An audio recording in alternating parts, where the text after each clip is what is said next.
Hello, everybody, and welcome back to IntyCenter 1957, where we're going to jump right into it and tell you to put down your brand new frisbees and stop the presses, because Northern Shores Gales of November have won a game. I repeat, the Gales of November have won a game.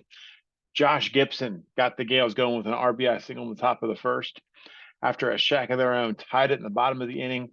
Clubhouse malcontent Christian Yelich got a two-run single in the second to put the Gales back on top. Bob Gibson would give up 2 runs, only one of them earned on 9 hits over 6 1/3 innings, and the Gales win it 7-3.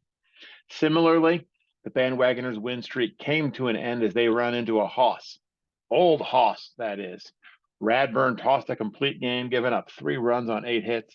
Mike Piazza had a homer and 3 RBI, and performance enhancers down the Bandwagoners 5-3. We got a complete game shutout as Pedro Martinez took the mound in the opener for the throws. It's just that the complete game shutout came from the arm of Hal Newhouser instead of from Martinez. Newhouser gave up just 3 hits in his gem. Martinez took the loss, giving up 3 runs on 6 hits.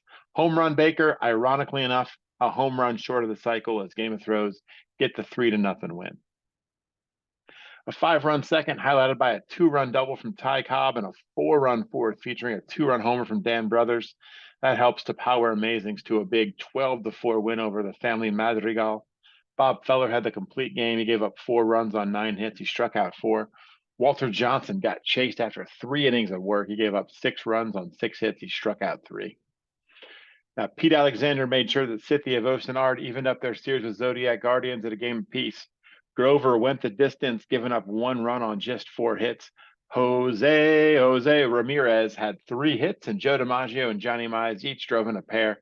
Cithy win that one 8-1. Satchel Paige, just so we're all aware, has a 1.17 ERA, and he's already taken 3 losses on the season.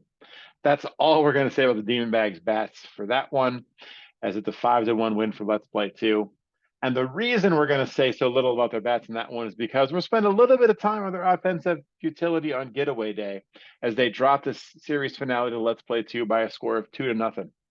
Grasshopper Jim goes 9 innings, gives up those 2 runs on 6 hits, but it just didn't matter, since the combination of Steve Carlton and Trevor Hoffman kept them off the board and allowed just 6 hits. Eddie Matthews had an RBI single. Frank Robinson hit a solo homer. And late in the game, Ken Griffey Jr. and Ketel Marte both hit in double plays. That caps a frustrating night at the plate for the Diamondbacks. Sammy Sosa homered twice, and in the 8th inning, Mark McGwire hit a game-tying 2-run homer, and Adrian Beltre made it back-to-back off different pitchers as Juan Marichal had replaced Jim McCormick with a go-ahead solo shot.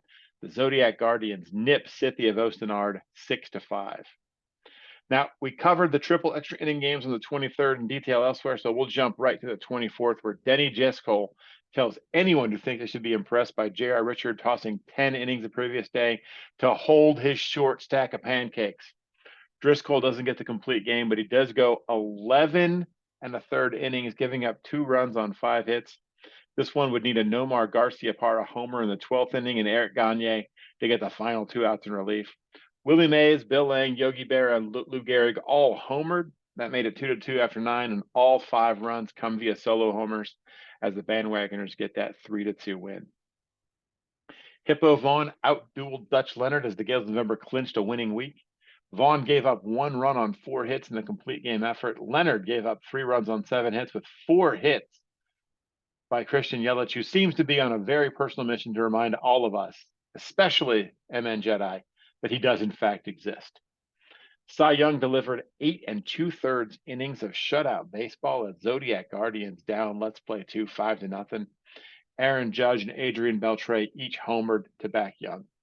And we're going to end IntyCenter this week with, as some might say, a game where the shit just kind of hits the fan. Family Madrigal used a 4-run 9th inning, including a pinch hit 2-run homer from Tommy Holmes off Emmanuel Clase to take a 5-3 lead.